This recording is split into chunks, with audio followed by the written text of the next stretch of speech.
Good morning, everyone, and welcome to our C3is first quarter of 2025 earnings conference call and webcast. This is Dr. Diamantis Andrioti, CEO of the company. Joining me on the call today is our CFO, Pindia. Before we commence our presentation, I would like to remind you that we will be discussing forward-looking statements which reflect current views with respect to future events and financial performance and are based on current expectations and assumptions which by nature are inherently uncertain and outside of the company's control. At this stage, if you could all take a moment to read our disclaimer on slide 2 of this presentation. I would also like to point out that all amounts quoted, unless otherwise clarified, are implicitly stated in US dollars. Today, we released our earnings results for the first quarter of 2025. So let's proceed to discuss these results and update you on the company's strategy and the market in general.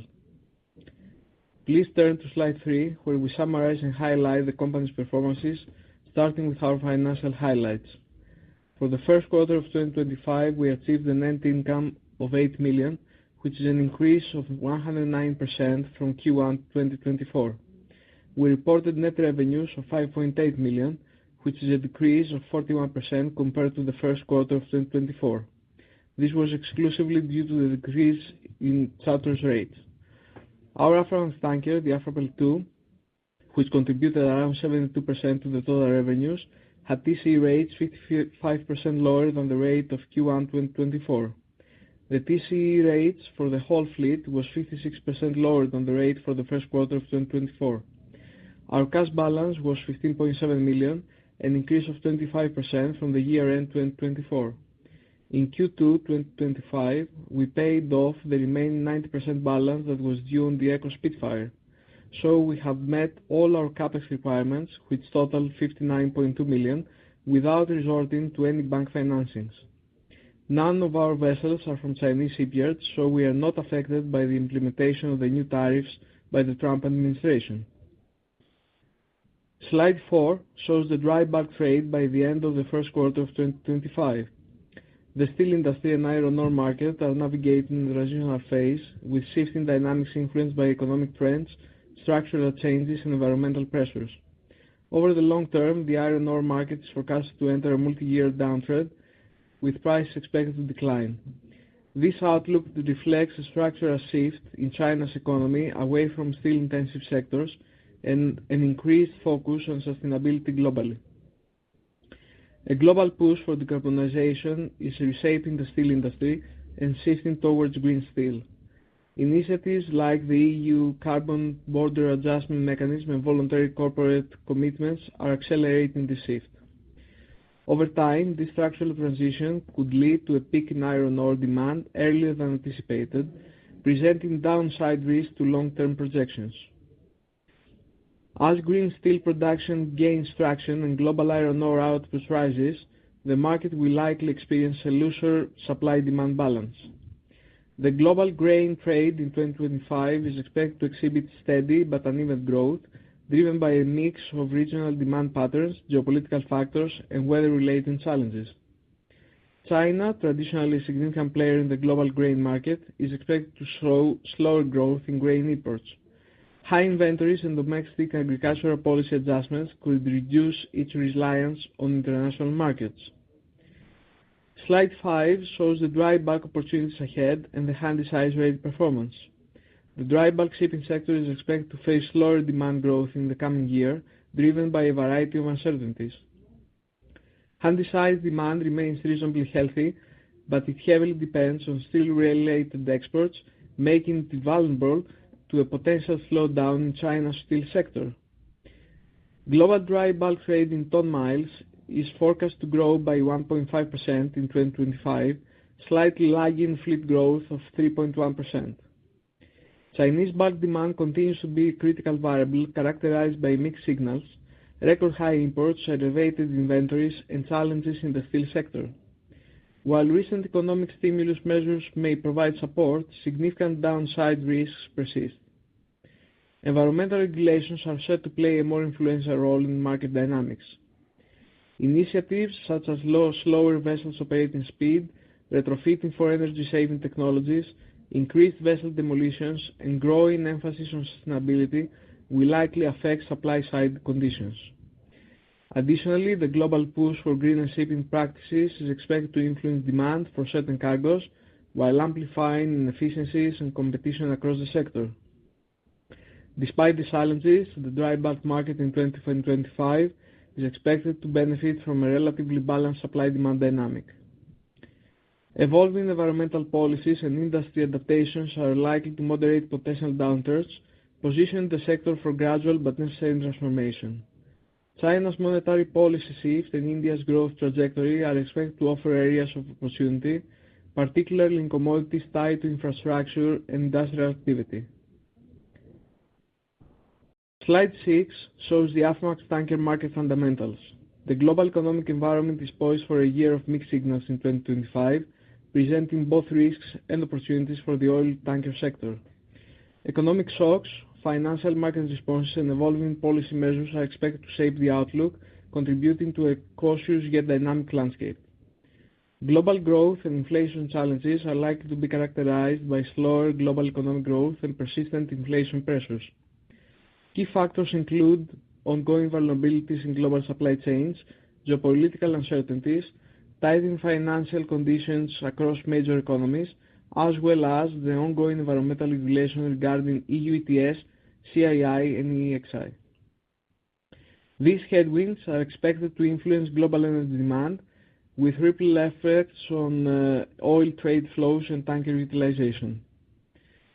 China offers a modestly optimistic outlook despite its long-term trend of slowing growth. For the first time since 2010, China is expected to adopt a more appropriately loose monetary policy stance, signaling significant efforts to rejuvenate economic activity. Policymakers are focused on extraordinary counter-cyclical measures to stimulate consumption, enhance investment efficiency, and expand domestic demand. These initiatives are expected to support crude oil and refined product imports, particularly for use in industrial and infrastructure sectors. Such developments could provide a stabilizing influence on global oil trade, benefiting the tanker market. Adding to this outlook, the recent depreciation of the yuan, driven by China's easing monetary policy and increased fiscal spending, could have significant implications for the oil tanker sector. A weaker yuan raises the cost of oil imports, which are predominantly priced in US dollars, potentially tempering China's crude imports volume in the near term. However, these cost pressures are likely to be offset by China's strategic focus on energy security and continued investment in domestic infrastructure. Furthermore, the depreciation may bolster exports to refined products, supporting outbound tanker demand.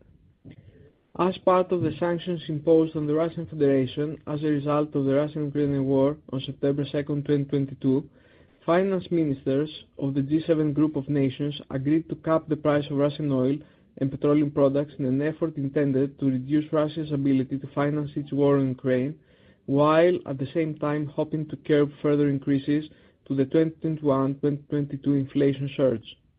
The G7 is currently considering collectively tightening an oil price cap on Russian petroleum in an effort to cut Moscow's oil revenues as the war in Ukraine rages on. Trump's tariff wars have prompted a slump in oil prices and has made the current price cap pointless. The Russia-Ukraine conflict is expected to continue being a factor through March of 2025. This means Russia will likely have to continue dodging stricter sanctions and potentially struggle to sell its oil during 2025. Its production and refining capacity could also remain targets for Ukrainian drone attacks.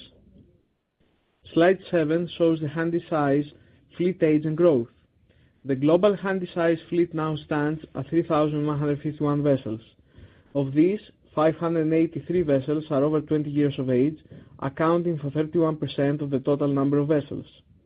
With a starting tally of 3,113 vessels, the current fleet represents a change of 1.2% in vessels numbers over the year so far. Over the first quarter of 2025, the fleet had increased by 38 vessels, while around 1.65 million deadweight was added to the fleet's total carrying capacity. The global Handysize order book now stands at 231 vessels.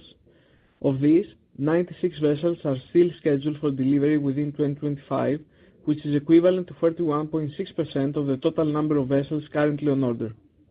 Currently, the order book to fleet ratio stands at 7.3%. Following the conclusion of the first quarter, deliveries are holding at levels above the total number of removals from the fleet, creating a net gain in the fleet equivalent to 1.2%. This increase is on par with the change noted in the quarter prior, while compared to last year there was a decrease in the trend noted. Slide 8 shows the Aframax tankers fleet age growth and order book.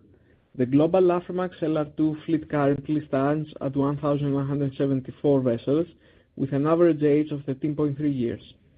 Of these, 195 vessels are over 20 years of age, accounting for 16.6% of the total number of vessels.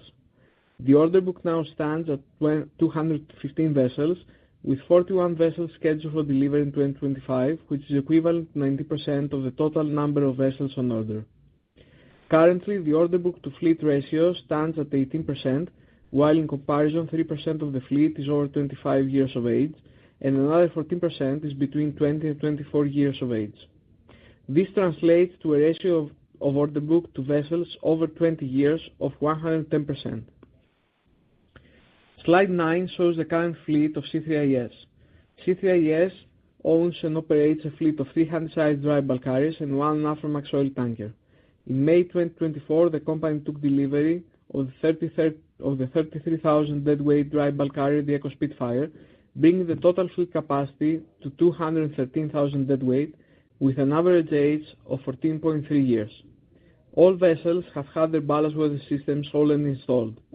One capital commitment due in 2025 is the special survey of the tanker Aframax 2, scheduled in Q3 2025.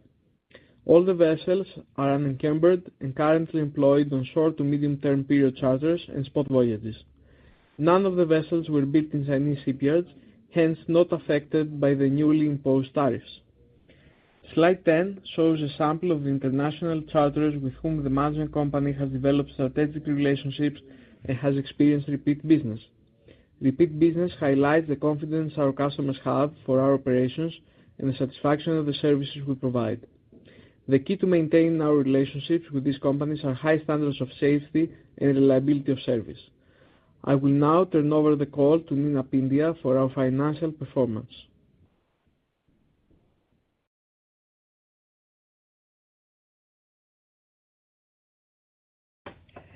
Thank you, Diamantis, and good morning to everyone. Please turn to slide 11, and I will go through our financial performance for the first quarter of 2025. We reported total revenues of 8.7 million for the first quarter of 2025, compared to 12.8 million for the first quarter of 2024, a reduction of 32%. This was exclusively due to the decrease in charter rates.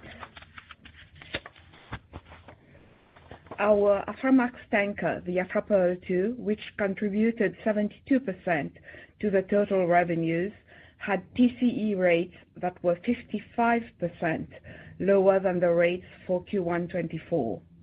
The TCE rates for the whole fleet were 56% lower than the rate for Q1 2024. Voyage costs for Q1 2025 were 2.8 million, the same as for Q1 2024. Vessels operating expenses of 2.1 million were recorded for Q1 2025, compared to 1.8 million for Q1 2024. This is the impact of the Eco Spitfire that was included in the numbers for Q1 2025 and not in Q1 2024. G&A expenses were 653,000 in Q1 2025 and related mainly to the stock-based compensation cost. In Q1 2024, the balance was 1.5 million, and included the costs related to the 2 share offers that took place at the beginning of 2024. Depreciation increased from 1.4 million in Q1 2024 to 1.6 million in Q1 2025 due to the increase in the average number of vessels. A non-cash item of 6.9 million gain was recorded for Q1 2025 as compared to a loss of 630,000 for Q1 2024. This item represents the unrealized gain/loss on the fair value of non-exercised warrants. This non-cash item arose due to the change in the fair value of warrants, that is, the issuance date versus March 31st, 2025.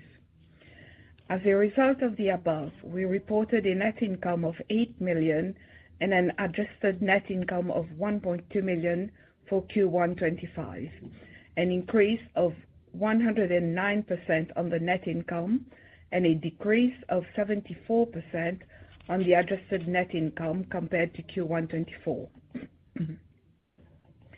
Turning to slide 12 for the balance sheet, we had a cash balance of 15.7 million compared to 12.6 million at the end of 24, an increase of 25%. In Q2 25, we paid off the remaining 90% payment balance due on the Handysize carrier Eco Spitfire, plus the bunkers remaining on board, a total of 15.1 million. Other current assets mainly include charterers receivable of 3 million for Q1 25 compared to 2.8 million at December 24, an increase of 10%, as well as inventories of 1.6 million compared to 0.9 million at December 24. The vessel's net value of 82.5 million are for the 4 vessels, less depreciation. Trade accounts payable of 1.8 million are balances due to suppliers and brokers. Payable to related party of 17.6 million represent the 90% balance due on the Eco Spitfire of 14.6 million and 3 million due to the management company Brave Maritime. Both of these items were fully paid for in April 25. A warrant liability of 3.6 million was recorded, a drop of 66% from the balance at year-end 24 when it was 10.4 million. In Q1 25, the warrant adjustment was a gain of 6.8 million. The balance at year-end 24 was 10.4 million, hence resulting in a net value of 3.6 million. Concluding the presentation on slide 13, we outline the key variables that will assist us progress with our company's growth. Owning a high-quality fleet reduces operating costs, improves safety, and provides a competitive advantage in securing favorable charters. We maintain the quality of the vessels by carrying out regular inspections, both while in port and at sea, and adopting a comprehensive maintenance program for each vessel. None of our vessels were built from Chinese shipyards, hence the proposed U.S. tariffs of all Chinese-built ships would be a significant positive shift for our fleet. The company's strategy is to follow a disciplined growth with in-depth technical and condition assessment review. Equity issuances will continue. Management is continuously seeking a timely and selective acquisition of quality non-Chinese built vessels with current focus on short to medium-term charters and spot voyages. We always charter to high-quality charterers such as commodity traders, industrial companies, and oil producers and refineries. The company maintains an adequate level of cash flow and liquidity that will enable us to act instantly as the windows of growth and opportunities open. Despite being in operation for less than 2 years and having increased our fleet by 234% since inception, the company has no bank debts. No interest were charged by the affiliated sellers on the purchase prices of the Aframax and the Eco Spitfire. From July 2023 to date, we have repaid all our CapEx obligations totaling 59.2 million without resorting to bank loans. At this stage, our CEO, Dr. Diamantis Andrioti, will summarize the concluding remarks for the period examined. For the first quarter of 2025, we reported a net income of 7.9 million, an increase of 109% from the Q1 2024, but our revenues decreased by 32% due to the drop in TCE rates. By Q2 2025, we had met all our CapEx obligations without resorting to bank loans. We have therefore more than tripled our non-Chinese built fleet capacity without incurring any bank debt. The global economic environment is poised for a year of mixed signals in 2025, with risks and opportunities influencing the shipping sector. Economic shocks, financial market responses, and evolving policy measures are expected to shape the outlook, contributing to a cautious yet dynamic landscape. While global growth may be moderate and inflationary pressures persist, these challenges also create room for market adjustments and new trade patterns. C3is will adapt to these evolving dynamics by focusing on diversification and aligning with the growing emphasis on sustainable practices, which are poised to reshape trade in the coming years. With careful navigation and adaptability, the company is well positioned to leverage regional growth drivers and evolving economic dynamics to maintain resilience in the years ahead. We would like to thank you for joining us today and look forward to having you with us again at our next call for the results of the second quarter of 2025.